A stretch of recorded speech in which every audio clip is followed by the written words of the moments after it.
गण कछो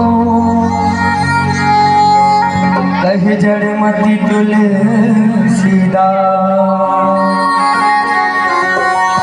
जिमी निज बल अनोरो ते माछी बुड़ैया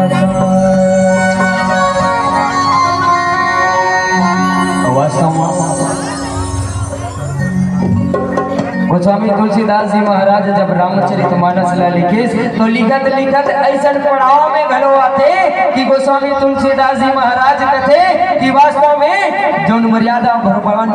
जौन रामचंद्र जी हवे सुगर बार-बार प्रयास करते हैं का कि अब रावण के मृत्यु के समय कहीं न कहीं